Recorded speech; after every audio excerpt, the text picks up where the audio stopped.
Di tengah dunia yang ribut penuh drama, Aang berjalan santai, netral, kalem, dan berusaha menyimpangkan semua. Persis seperti Indonesia sebelum akhirnya ikut nimbrung ke BRICS. Di sisi lain ada Rasya, jalan penuh gaya, dada dibusungkan, merasa pusat dunia, khas barat yang percaya diri kebangetan.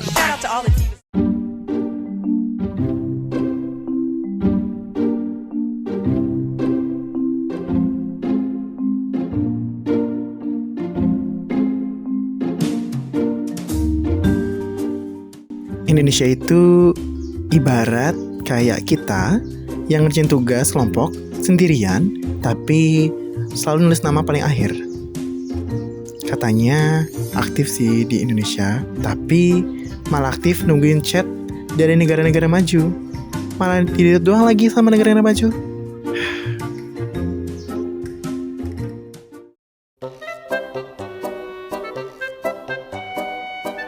Syah, boleh nggak aku pinjem teknologi pabrik bateraimu itu? Biar nikelku nggak cuma jadi bahan mentah yang mengedap begitu aja. Ish, apa sih? Antri dong. Standar internasional itu ketat, Ang. Lagian kamu kan terkenal cuma buat jualan tanah sama batu mentah. Udah, sono-sono, aku lagi kerja.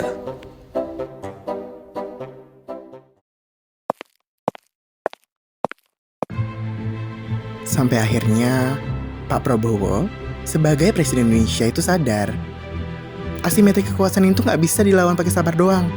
Indonesia tuh butuh circle baru.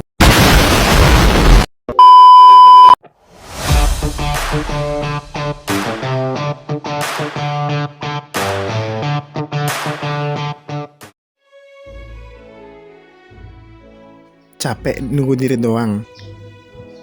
Saatnya cari ATM baru yang gak ribet kalau mau transaksi. Kayaknya aku mau bikin tol deh. Aang mau bikin tol. Sini, pinjam duitnya sama aku aja. Tapi ada beberapa syarat. Pertama, kurikulum kamu biar aku yang tentuin. Kedua, hutanmu itu jangan diapa-apain ya. Dan yang ketiga, pajakmu biar aku yang tentuin. Ini semua demi standar internasional loh ya. Aduh, nggak bisa gitu dong. Itu namanya conditional loans, dimana kedaulatan bisa direnggut. Tapi sorry ya, sekarang aku punya akses ke NDB atau New Development Bank. Dan di sana aku bisa negosiasiin dan nggak ada intervensi dapurku sendiri. Jadi kedaulatan bisa tetap aku pakai.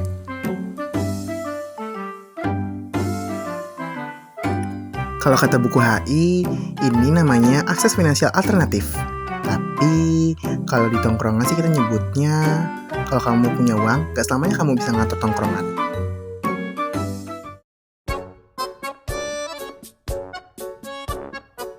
Duit ada, tapi kalau dipakai cuma buat beli cilok, mana kenyang, mana murah lagi.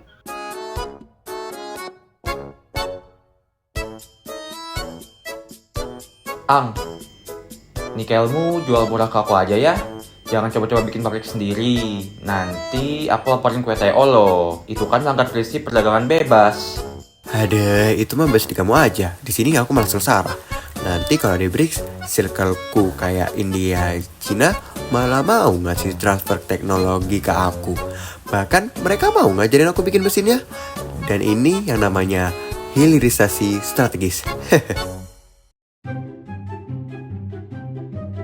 Selama ini transaksi kita bergantung sama mata uang yang nggak bisa kita kendaliin. Jadi kalau Bank Sentral Amerika di sana batuk, APBN kita bisa ikut pilek. Bahkan bisa masuk IGD. Yah, kasihan deh. Makanya pakai mata uangku aja. Nih, dolar. Emang sih sewanya rada mahal, tapi kan standar global. Aduh, makanya sekarang aku join BRICS buat local currency settlement. Belanja ke Brazil pakai rupiah bisa sekarang. Dan ini namanya resiliensi ekonomi.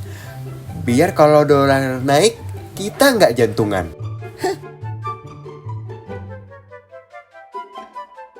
Cerdas, gak perlu move on total. Yang penting punya cadangan, biar gak mati gaya. Ang, kok kamu jarang nongkrong lagi sama kita? kamu lebih suka sama circle barumu itu ya? Bukan circle baru, Syah. Aku cuma nambah temen.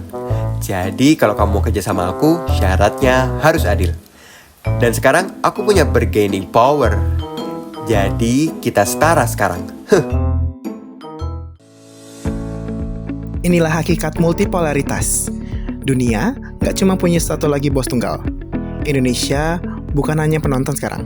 Dia kayak main karakter di drama Korea Extraordinary You. Opa. Lu siapa sih dari tadi?